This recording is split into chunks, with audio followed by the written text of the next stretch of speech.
Statements, like those from Mrs. Merkel, naturally contribute to this. She said that the Minsk agreements were only made to give Ukraine time to become more defensible. In other words, the agreements themselves were not meant seriously. That is a devastating signal. Why make agreements at all, then? Let's look at the recent past from a Russian perspective. There was the Kosovo War in 1999 and the Iraq War in 2003. Both wars were led by the USA without the approval of the UN Security Council, so to speak, out of their own authority, where international rules no longer played a role.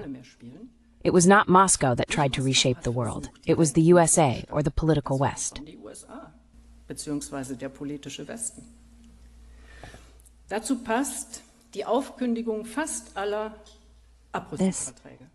aligns with the termination of almost all disarmament treaties, some of which had historical significance.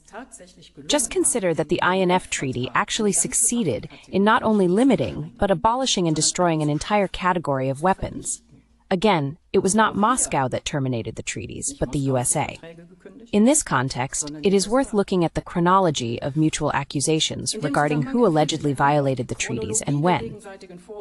The often mentioned Iskander missiles in Kaliningrad were a countermeasure to the missile defense system stationed by the USA in Poland and Romania. It is important to know that these defense systems can be easily converted into offensive systems.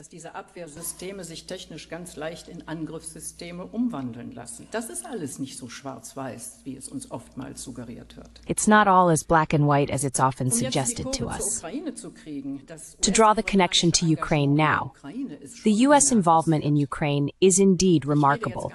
I'm not just talking about the enormous sums that have repeatedly been used to influence elections in Ukraine or to finance educational programs. These programs are actually called educational programs.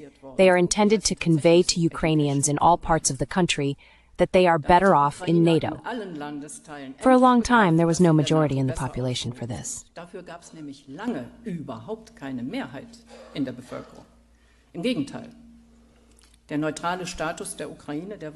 the contrary, Ukraine's neutral status was even enshrined in the Constitution.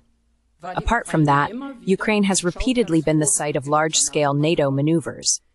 The U.S. systematically increased the number of reconnaissance flights on the Ukrainian-Russian border.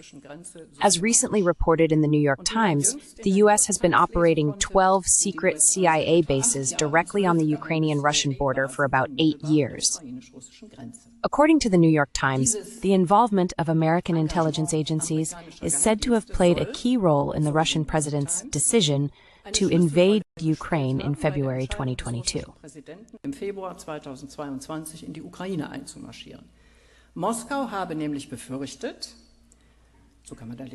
Moscow feared that Ukraine could turn into a springboard for operations against Russia with the help of the CIA, the British Foreign Intelligence Service MI6, and other Western agencies.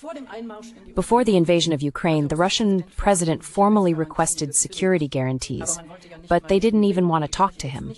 I'm not referring to the talks between Scholz and Putin or Macron and Putin at that oversized table, but to how the U.S. reacted.